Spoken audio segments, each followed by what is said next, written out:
मेरी भविष्यवाणी में कोई फॉल्ट नहीं था साहब, आपके जीवन ही लायक नहीं थे कि आपको आशीष मिल जाए। तो चिट भी मेरी और पट भी मेरी, तुम लायक ही नहीं थे कि परमेश्वर आशीष देता, इसलिए नहीं मिली, मैंने तो भविष्यवाणी करी थी। ऐसा नहीं होता। यहां पे पौलुस ने कहा है भविष्यवक्ता जो भी बोले उस वचन को परखना, एकदम से विश्वास मत कर ले। भविष्यवक्ता की सेवकाई जो है वो 3 चीजों के ऊपर निर्भर है। वो उन्नति, उपदेश और शांति की बातें कहता है। वो पवित्र आत्मा की तरह अगुवाई नहीं दे सकता है किसी भी काम को करने के लिए।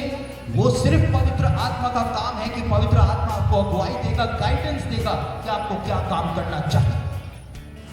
और उसके बाद इन्हीं प्रेरणा के वरदानों में जो दूसरा वरदान बताया गया है वो अन्य भाषा बोलने का वरदान, गिफ्ट ऑफ टंग्स का वरदान बताया गया है। और सबसे ज्यादा विवाद कलीसियाओं के अंदर आज इसी वरदान को लेकर के हो रहा है। कई सारे लोग बोल रहे हैं कि जो अन्य भाषा बोलते हैं कलीसियाओं के अंदर वो दुष्ट आत्मा ग्रसित है।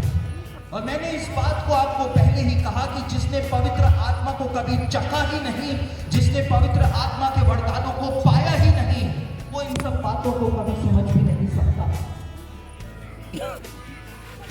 नए नियम के अंदर 3 प्रकार की अन्य भाषाएं बताई गई। सबसे पहले प्रकार की अन्य भाषा जिसको हम पेंटिकुस्त के दिन देखते हैं प्रेरितों को बोलते हुए, वहां पे लिखा है जैसे आत्मा ने उनको सामर्थ दी वे अन्य भाषा बोलने लग गए। और वो अन्य भाषा का प्रकार जो था उसके लिए बताया है कि चेले तो अपनी जुबान के अंदर बोल रहे थे, या तो अरामिक में बोल रहे थे या हिब्रू भाषा बोल रहे थे। चेले तो अपनी जुबान के अंदर बोल रहे थे, प्रचार कर रहा था पतरस और दूसरे चेले भी।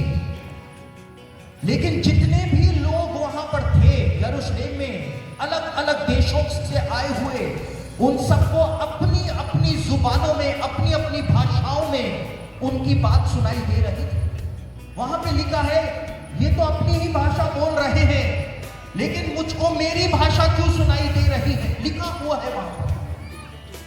ये एक विशेष प्रकार का वरदान होता है अन्य भाषा का, कि मैं तो हिंदी में प्रचार करूं लेकिन चाइना वालों को चाइनीज में, जापान वालों को जापानीज के अंदर, कोरिया वालों को कोरियन के अंदर, रशिया वालों को रशियन के अंदर सुनाई दे मेरी बात। एक विशेष प्रकार का अन्य भाषा का वरदान होता है। और दूसरे प्रकार की अन्य भाषा जिसके बारे में पहला कुरिन्थियों 14 अध्याय के अंदर पौलुस ने बात करी, वो अन्य भाषा का अन्य भाषा बोलने का वरदान होता है। मैं अलग अलग करके भी आपको बताऊंगा। यानी दुनिया के अंदर कोई सी भी भाषा जो बोली जाती है पूरी दुनिया में कहीं पर भी, चाहे कोई ट्राइब हो, कोई कबीले वालों के द्वारा बोली जाती हो, लेकिन पूरी दुनिया में कहीं ना कहीं कोई ना कोई भाषा जो बोली जाती है, पवित्र आत्मा जब वो वरदान देता है तो एक व्यक्ति चाहे वो अनपढ़ हो, वो हिब्रू भाषा बोलने लग जाता है, उसको पता ही नहीं है वो क्या बोल रहा है। लेकिन जब यहूदियों के सामने आएगा तो यहूदियों को समझ में आएगा कि तो हिब्रू बोल रहा है। किसी को अरेबिक बोलने का वरदान मिल जाता है, किसी को समझ में नहीं आती है कि क्या बोल रहा है, लेकिन जब अरबियों के सामने आएगा तो समझ में आएगा, अरबियों को समझ में आएगा कि अरेबिक भाषा में बोल क्या रहा है। ये दूसरे प्रकार का वरदान होता है। और तीसरे प्रकार का जो पवित्र आत्मा का वरदान होता है उसके बारे में पहला कुरिन्थियों उसका 13 अध्याय उसके पहले वचन के अंदर बताया गया। और पहला कुरिन्थियों उसका 13 अध्याय उसके पहले वचन में लिखा है यदि मैं मनुष्यों और स्वर्ग दूतों की बोलियां बोलूं, तीसरे प्रकार का अन्य भाषा का वरदान स्वर्ग दूतों की बोलियां बोलने का होता है।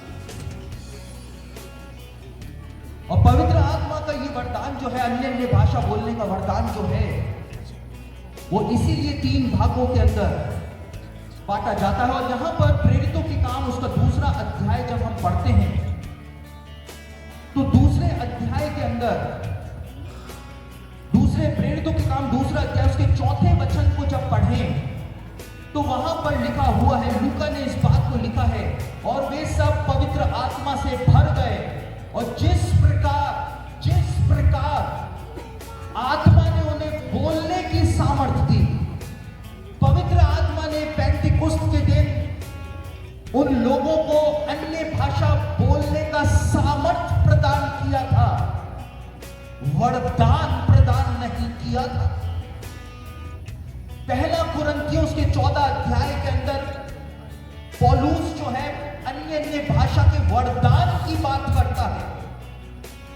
मैंने कहा यह एक स्पेशल टाइप का वरदान है, एक सामर्थ्य है। पवित्र आत्मा बल के साथ उतरा, और मैं तो हिंदी में प्रचार कर रहा हूं, अलग अलग देशों के लोगों को अपनी भाषा में वो बात जो है वो सुनाई दे रही है। ये एक विशेष सामर्थ्य है। और इस वचन को लेकर के आज भारत में बड़ा बवाल मचाया जा रहा है कि यहां पर तो जिब्रिश के बारे में नहीं, ग्लोसोलालिया के बारे में बात की जा रही है। तो ग्लोसोलालिया के बारे में ही यहां पर बात की जा रही है, पवित्र आत्मा के उस वरदान के बारे में यहां पर बात नहीं की जा रही है। पवित्र आत्मा के वरदान के बारे में पौलुस ने पहला कुरिन्थियों 14 अध्याय के अंदर बातचीत करी। और मेरे प्रियो, आज से 2000 साल पहले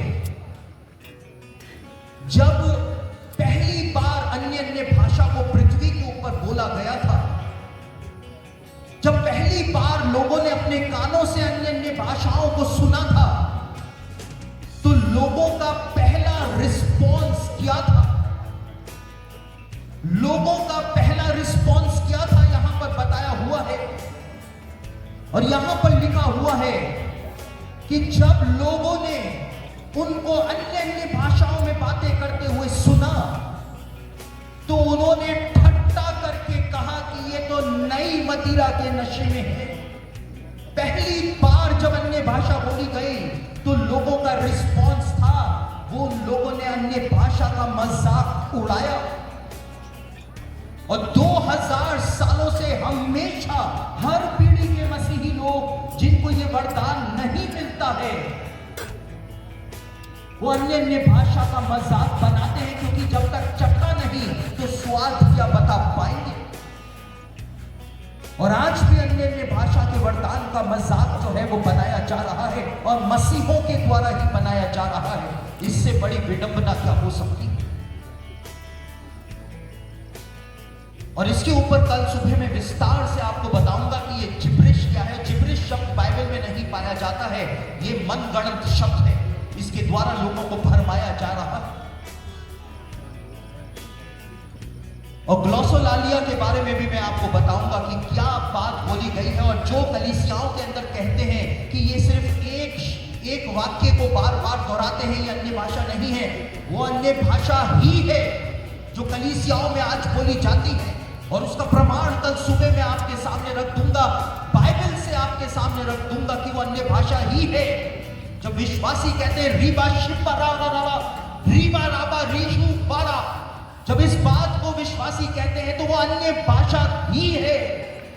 वो संकेत है कि ये अन्य भाषा का वरदान पाया हुआ है, पवित्र आत्मा की छाप उसके ऊपर लगा दी गई है। और पौलुस ने पहला कुरिन्थियों के 14 अध्याय में जो लिखा है उसको सही तरीके से नहीं समझने के कारण आज अन्य भाषा के वरदान का मजाक बनाया जा रहा। उन सब बातों को कल सुबह मैं खोल दूंगा, क्योंकि अभी समय नहीं है। और अन्य भाषा का ये वरदान जो है, इसका अर्थ ये नहीं है कि आप दूसरी भाषाओं को सीखें, फ्रेंच सीखें, इंग्लिश सीखें, वो अन्य भाषा का वरदान नहीं है। जब पवित्र आत्मा आपको कोई वरदान देता है तो आपको कुछ भी सीखने की जरूरत नहीं पड़ती, लेकिन बस आपको प्रैक्टिस करने की जरूरत है। और इसीलिए पौलुस ने इस बात को लिखा है कि अन्य भाषा बोलने से किसी को भी मत रोको, तुम अन्य भाषा बोलो। पौलुस ने कहा जितना प्रैक्टिस करोगे तुम्हारी जुबान खुलती चली जाएगी, और उसके बाद तुम साफ साफ बोलने लगोगे। यहां पे लिखा है जैसे म्यूजिकल इंस्ट्रूमेंट से साफ साफ ध्वनि ना निकले तो कोई समझ नहीं पाएगा, किसी को मजा नहीं आएगा। पौलुस ने लिखा है वैसे ही तुम्हारी मुंह से साफ साफ अन्य भाषा निकलनी चाहिए। और वो साफ साफ अन्य भाषा कब निकलेगी? जब तुम प्रैक्टिस करोगे। मैं तुम सबसे ज्यादा अन्य भाषा बोलता हूं, पौलुस ने कहा। और ये जिब्रिश और ग्लोसोलालिया का जो बड़ा विवाद आज चल रहा है कलीसियाओं में, इसको कल सुबह में तोड़ दूंगा। जब आप कल सुबह की सभा में आएंगे तो आप इस बात को जानेंगे कि आपने पवित्र आत्मा के वरदान को पाया है अन्य भाषा के रूप में, और कुछ लोगों की मनगढ़ंत बातों की वजह से आप उस वरदान से कहीं आप वंचित ना हो जाएं, हाथ ना धो बैठे। वो सब बातें मैं कल सुबह की सभा में बताऊंगा। और इसके बाद जो नवे वरदान के बारे में पौलुस ने इस कैटेगरी में बताया है, प्रेरणा के वरदानों के बारे में बताया है, वो भाषाओं का अर्थ बताना उसने कहा है, इंटरप्रिटेशन ऑफ टंग्स। यानी एक व्यक्ति अन्य अन्य भाषा के अंदर कुछ बोल रहा है और दूसरा व्यक्ति उस अन्य भाषा का ट्रांसलेशन नहीं, अनुवाद नहीं, लेकिन इंटरप्रिटेशन करता है। इंटरप्रिटेशन का मतलब होता है व्याख्या करना। जो भी उसने 1000 बातें बोली, लेकिन इस व्यक्ति ने सिर्फ 10 सेंटेंस के अंदर वो बात बता दी कि ये इतनी सारी बातें जो बोली है उसका सार ये, इसलिए उसको इंटरप्रिटेशन ऑफ टंग्स कहा जाता है। सिर्फ इंटरप्रिटेशन देना, शब्द ब शब्द भी उसका अनुवाद करना नहीं, लेकिन जितनी भी बातें बोली गई उसको एक सार के रूप में बता देना। और इसीलिए पौलुस कहता है कि जो अन्य अन्य भाषा बोलता है वो प्रार्थना करे कि उसका अनुवाद भी कर सके। क्यों कर सके? क्योंकि इतनी अन्य भाषा उसने बोल ली और सार के तौर पे लोगों को कलीसिया में बता दे कि मैंने ये बोला है, ये परमेश्वर का संदेश आया है। और जो अन्य अन्य भाषा बोलता है वो खुद की उन्नति करता है। कैसे करता है कल सुबह बताऊंगा। और क्योंकि आज शैतान अपने पूरे प्रयास करने में लगा हुआ है कि कलीसिया को किस प्रकार से नुकसान पहुंचाए, इसलिए वो पवित्र आत्मा के इस वरदान के पीछे पड़ गया है जो हर एक विश्वासी की आत्मिक उन्नति के लिए दिया गया है। कलीसिया की उन्नति के लिए नहीं, कलीसिया की उन्नति के लिए भविष्यवाणी का वरदान दिया गया है, लेकिन खुद की उन्नति के लिए अन्य अन्य भाषा का वरदान दिया जाता है।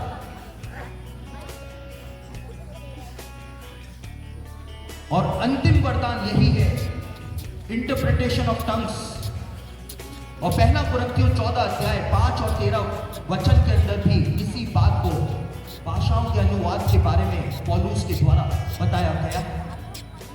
तो जब आज अन्य अन्य भाषाओं को लेकर के और पवित्र आत्मा के 9 वरदानों को लेकर के बड़ा भ्रम कलीसियाओं के अंदर फैलाया जा रहा है, मसीहों में फैलाया जा रहा है, तो आज समय आ गया है कि हम सही शिक्षा पहले खुद ग्रहण करें और उसके बाद दूसरों को भी सिखाएं, समझाएं कि आप ऐसे झूठे लोगों के चक्कर में मत फंस जाना।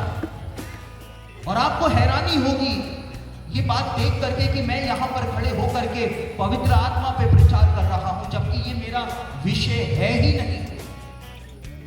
मेरा विषय यीशु मसीह के दूसरे आगमन के ऊपर प्रचार करना, बाइबल की भविष्यवाणियों के बारे में बताना है।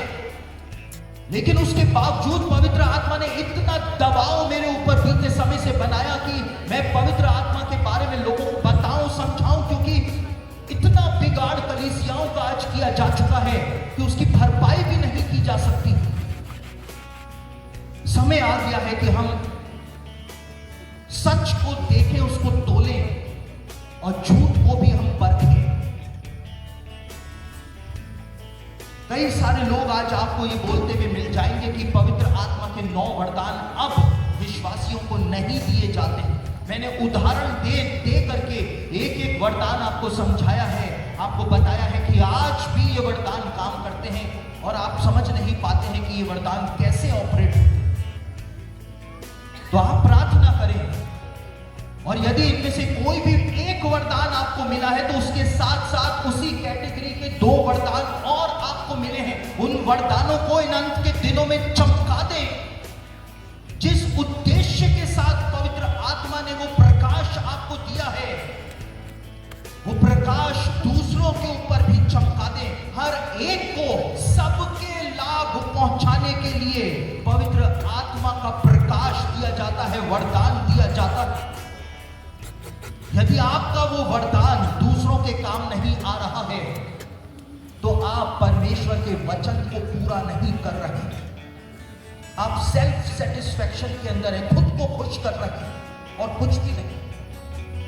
यदि आपको भविष्यवाणी का वरदान मिला है तो कभी भी उस सीमा को क्रॉस करने की कोशिश ना करें, कभी भी पवित्र आत्मा का स्थान लेने की कोशिश ना करें।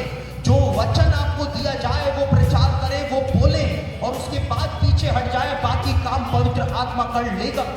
लेकिन कभी भी पवित्र आत्मा की जगह पर आकर के खड़े होने की कोशिश ना करें कि उस व्यक्ति की अगुवाई करें कि उसको किससे शादी करनी चाहिए, किससे नहीं करनी चाहिए, उसको ये घर खरीदना चाहिए या नहीं खरीदना चाहिए। यदि आपके पास भविष्यवाणी का वरदान है तो आप सिर्फ ये बोल देंगे कि परमेश्वर की इच्छा नहीं है कि आप ये खरीदें, बस कहानी खत्म। अब खरीदना है नहीं खरीदना है वो जाने, आप परमेश्वर की बात को उसके सामने रख दीजिए और होश में आ जाइए, क्योंकि इतने भरमाने वाले आज निकल चुके हैं। जितना कोरोना वायरस से पहले झूठे उपदेशक भारत में नहीं थे, कोरोना वायरस के बाद हर गली नुक्कड़ पर आपको एक झूठा उपदेशक आज काम करता हुआ दिख जाएगा।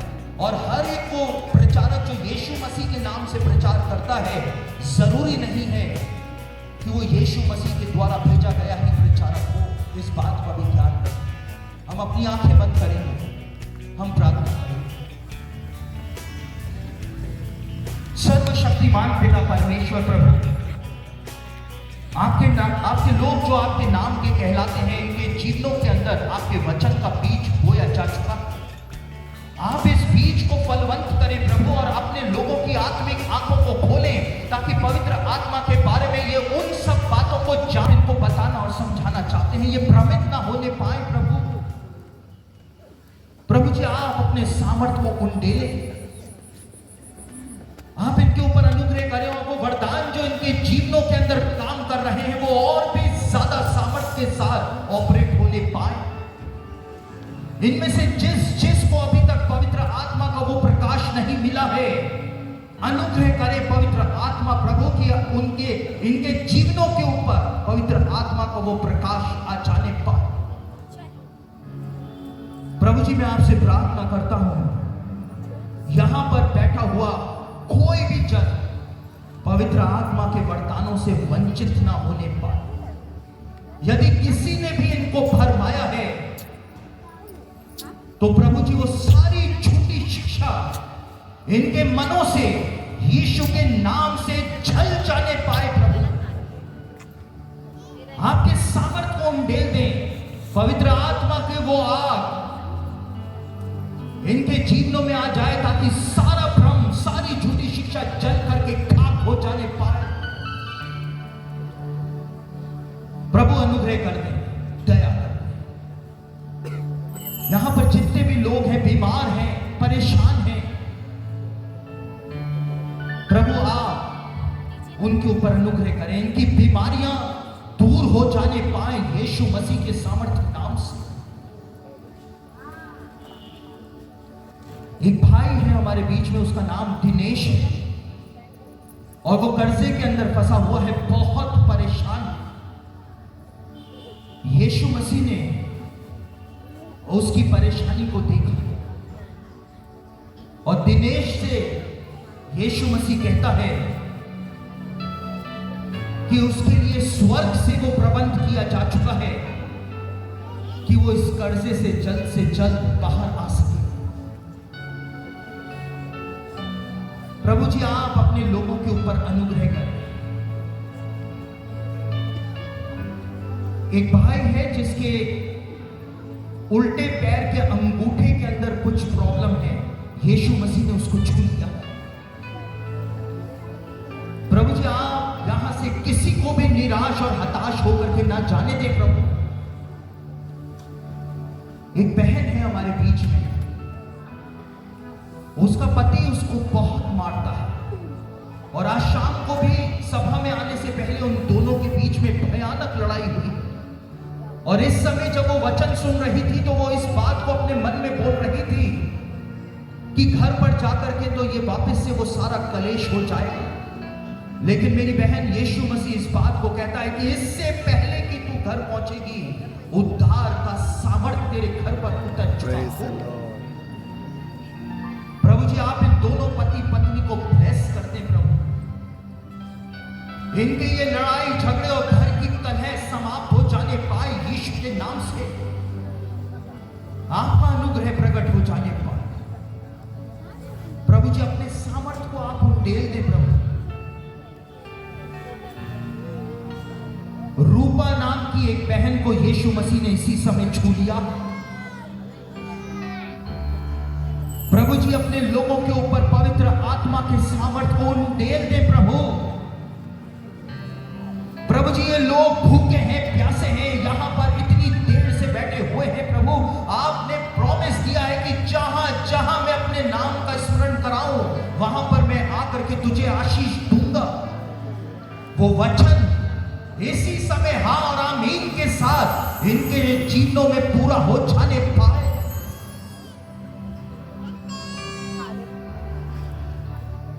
एक बेटी है, जवान बेटी है, वो अपने रिजल्ट को लेकर के बहुत परेशान है, मार्क्स को लेकर के बहुत परेशान है। लेकिन पवित्र आत्मा कहता है कि इस बार जब रिजल्ट आएगा तो सबसे ज्यादा मार्क्स जो हैं वो उसी बेटी के आने वाले हैं। वो आमीन के साथ इस बात को ग्रहण कर ले। और पवित्र आत्मा उसको एक ब्राइट फ्यूचर देने जा रहा है। प्रभु जी हर एक प्रकार की वो दुष्ट आत्माएं जो आपके लोगों को व्यभिचार के अंदर गिराने की कोशिश करती हैं, व्यभिचार के अंदर उनको लिप्त करने की कोशिश करती है, मैं उन सारी दुष्ट आत्माओं पर यीशु मसीह के नाम से अधिकार लेता हूं और उनको यीशु के नाम से इसी समय यीशु के क्रूस के नीचे जाने की आज्ञा प्रदान करता हूं।